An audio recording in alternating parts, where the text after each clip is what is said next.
Here's what nobody tells you about the Joseph story. When his brothers sold him, they sat down to eat lunch first. Genesis 37:24 says they threw him in the pit. Then verse 25, and they sat down to eat bread. The text doesn't rush past this. It plants them there. Joseph is 15 feet below them in a dry cistern, probably shouting, definitely terrified. And his brothers are breaking bread. The guy who proposed selling him wasn't some minor character. It was Judah, the brother whose name means praise.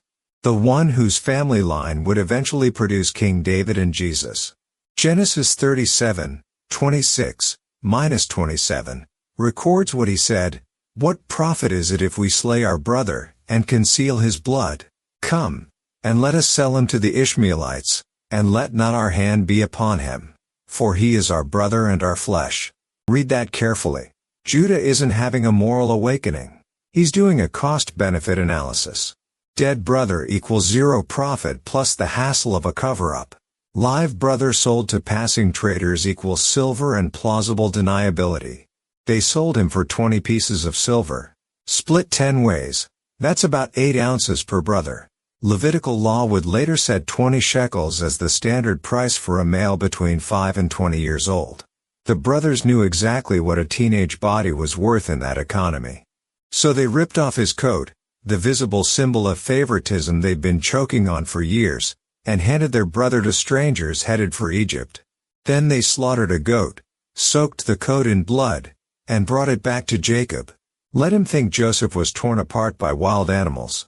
Let him grieve for 2 decades. 20 years pass. Joseph survives slavery, false accusation, prison, rises to second in command of Egypt. Then famine hits. Jacob sends his sons to buy grain. The brothers show up in Egypt and bow before the official in charge of food distribution. They don't recognize him. He was 17 when they sold him. He's 37 now. Dressed like Egyptian royalty, speaking through an interpreter. They're thinking about grain prices. He's looking at the men who destroyed his life. Joseph doesn't immediately reveal himself. He tests them, accuses them of being spies, throws them in prison for 3 days, demands they bring Benjamin, the youngest brother who wasn't there that day in Dothan. He's watching to see what kind of men they'd become. Finally in Genesis 45, Joseph breaks. Verse 1, Then Joseph could not refrain himself before all them that stood by him, and he cried, Cause every man to go out from me. And there stood no man with him, while Joseph made himself known unto his brethren. He shouts for every Egyptian to leave. Then he starts weeping so loudly that verse 2 says the Egyptians and Pharaoh's household heard him. The brothers are paralyzed. They've just realized the Egyptian official is Joseph. They're doing the math. He has absolute power. They're at his mercy. They sold him for pocket change. He could have them executed before sunset. Joseph has to tell them to come closer because they're frozen in fear. Then he says something that rewrites everything. Genesis 45:5. Now therefore be not grieved, nor angry with yourselves, that ye sold me hither, for God did send me before you to preserve life. Verse 7.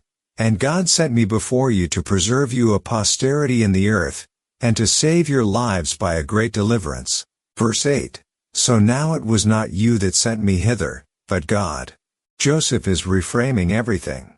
He's looking at the men who ate lunch while he screamed, who calculated his sale price, who let their father believe he was dead for 20 years. And he's saying, God was working through your worst decision.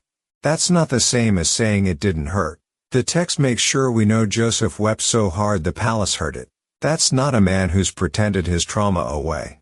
That's a man who's felt the full weight of what was done to him and is choosing something other than revenge. But here's the detail that changes everything. Joseph had options his brothers didn't know about. He'd already had them in his power for months. He'd tested them, put them through scenarios that revealed whether they'd protect Benjamin the way they didn't protect him. He watched them take responsibility, show remorse, change. This wasn't cheap forgiveness thrown at people who hadn't earned it. This was costly recognition that the brothers who sold him weren't identical to the men standing in front of him now. The brothers at the pit calculated what Joseph was worth and came up with 20 pieces of silver, Joseph in the palace calculated what reconciliation was worth and decided his family was priceless. You know that relative you haven't spoken to in 3 years because of what they said at Thanksgiving? The one who's suddenly texting because they need something. You're facing Joseph's exact question. Not whether you have to pretend it didn't happen. Not whether you owe them instant forgiveness because family is family. But whether you can see if time has done its work on them the way it's done its work on you. Whether you can hold two things at once. They hurt you. And they might have changed. It cost you something. And you survived it. They saw you as disposable. And you became more than they could imagine. You don't owe anyone reconciliation on their timeline. But you might owe yourself the freedom to see if the person who wounded you has become someone different. To test whether remorse is real. To discover if the one who sold you for nothing has finally learned what you're worth. They calculated your value once and got it catastrophically wrong. You get to decide if they've learned to count differently.